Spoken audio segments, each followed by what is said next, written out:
আমরা যদি এখন সবাই একটা ইন্সপেকশনে বেরোই ঢাকা মেডিকেল কলেজে, খুব সম্ভবত ঢাকা মেডিকেল কলেজের প্রিন্সিপাল সাহেব এখানে আছেন, তারপরেও যদি বের হই আমরা ঢাকা মেডিকেল কলেজটাকে যদি রাউন্ড দিই, সবগুলা করিডোর যদি ঘুরি, আমার মনে হয় এই ব্যাপারে সবাই আমরা একটু লজ্জাই পাবো খুব সম্ভবত। ওখানে তো জাপানিজ সরকার তো বলে দেয়নি তাদেরকে এই তোমাদেরকে এটা করতে হবে। ওখানে তো জাপানের পক্ষ থেকে কোনো সিটি কর্পোরেশনের কেউ ছিল না যে পরিষ্কার করতে হবে, তারা নিজেরাই করেছে। ওখানে তো কোনো তাদের মাথার উপর কোনো পুলিশ ছিল না, আইন ছিল না, কিছু ছিল না, নিজেদের সেন্স থেকে করেছে এটা। আমরা কেন পারবো না? আপনারা এখানে সকলেই মেডিকেলের সাথে সম্পর্কিত, মেডিকেলের শিক্ষক, মেডিকেলের স্টুডেন্ট আপনারা।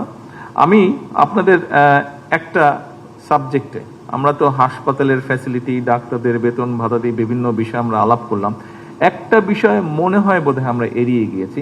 এই বিষয়টি একটু আমি আপনাদের সামনে তুলে ধরতে চাই। এই বিষয়টিতে আমি রীতিমতন আপনাদের হেল্প চাইছি, আপনাদের সহযোগিতা চাইছি আমি। সেটা কি? সেটা হচ্ছে যে স্বাস্থ্য এবং চিকিৎসা ব্যবস্থার সঙ্গে কিন্তু মেডিকেল ওয়েস্ট, মেডিকেল বর্জ্য ব্যবস্থাপনার বিজ্ঞানসম্মত সায়েন্টিফিক ডিসপোজ কিংবা অপসারণের বিষয়টা ওতপ্রোতভাবে জড়িত। আমরা যদি এখন সবাই একটা ইন্সপেকশনে বেরোই ঢাকা মেডিকেল কলেজে, খুব সম্ভবত ঢাকা মেডিকেল কলেজের প্রিন্সিপাল সাহেব এখানে আছেন, তারপরেও যদি বের হই আমরা ঢাকা মেডিকেল কলেজটাকে যদি রাউন্ড দিই, সবগুলা করিডোর যদি ঘুরি, আমার মনে হয় এই ব্যাপারে সবাই আমরা একটু লজ্জাই পাবো খুব সম্ভবত। এখানে আমার মনে হয় শুধু যে যারা এটার সাথে জড়িত, এই কাজটার সাথে জড়িত, এখানে শুধু যে তাদের দায়িত্ব তা না, এটা আমার মনে হয় আমাদের সকলের দায়িত্ব। এটা একটা কমন সেন্সের ব্যাপার। এই বিষয়টাকে বোধহয় আমরা কমন সেন্স হিসেবে নিয়ে এখানে যদি আমরা সবাই অবদান রাখি, সবাই যদি আমরা একটু একটু করে চেষ্টা করি, তাহলে আমরা একটা পরিষ্কার, শুধু নতুন বিল্ডিং হলে তো হবে না, বিল্ডিংটার পরিবেশটাকেও আমাদের রক্ষা করতে হবে।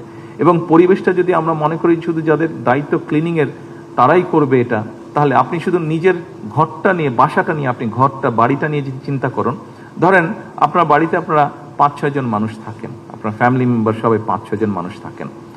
আপনার একার দায়িত্ব হচ্ছে, আমরা একটা ঘটনা মানে আমরা চিন্তা করি বিষয়টা কিভাবে, আপনার একার দায়িত্ব হচ্ছে যে আপনি পুরো বাড়িটা, প্রত্যেকটা রুম বাথরুম সব পরিষ্কার করবেন, আর সবার দায়িত্ব হচ্ছে যে ময়লা করা। জাস্ট এইভাবে আপনি বিষয়টা চিন্তা করুন। সবার একমাত্র দায়িত্ব হচ্ছে প্রত্যেকটা ঘর বাথরুম তারা ময়লা করবে, অগুছালো করবে, আর আপনার দায়িত্ব হচ্ছে আপনি পরিষ্কার করবেন। বলেন তো আপনার কেমন লাগবে? আর ইজ ইট পসিবল হিউম্যানলি 5-7 জন মানুষ মিলে ময়লা করবে, একজন মানুষ মিলে সারাদিন শুধু পরিষ্কার করবে? এটা সম্ভব? তো ঠিক হসপিটালের বিষয়টা এরকম। এখানে ডাক্তার বলুন, নার্স বলুন, আপনারা যারা শিক্ষার্থী আছেন তারা বলুন, আমার মনে হয় এই বিষয়টা সবাই যদি আমরা সচেতন হই, এই বিষয়টা বোধহয় আমরা পরিবর্তন করতে সক্ষম হব। কিছুদিন আগে নিশ্চয়ই আপনাদের মনে আছে, এই যে ফুটবল কাপে, এই যে ওয়ার্ল্ড কাপে ফুটবলে জাপানের সাথে যাদের খেলা ছিল, খেলা শেষ হয়ে যাবে, জাপানের কারা জানি ছিল না, জাপানের কারা ছিল জানি, সরি ব্রাজিল, জাপান আর ব্রাজিল ছিল।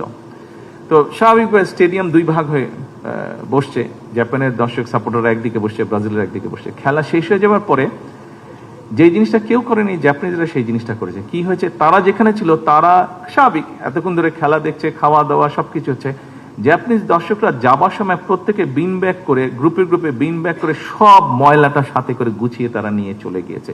এই ঘটনাটি এইবার আপনারা হয়তো দেখেছেন, কিন্তু এই ঘটনা আমি আগেও দেখেছি, গত বড় আমি দেখেছি, বিভিন্ন জায়গায় দেখেছি, আমি নিজের চোখে দেখেছি একবার লন্ডনে, এটা নিজের চোখে দেখেছি। আমি একটা খেলা দেখতে গেছিলাম, সেখানে জাপানিজরা ছিল, আমেরিকান ফুটবল, জাপানিজ আর আমেরিকা খেলছিল ওখানে, সেখানে আমি দেখেছি ওটা খেলাটা জাপানিজরা সুন্দর পরিষ্কার।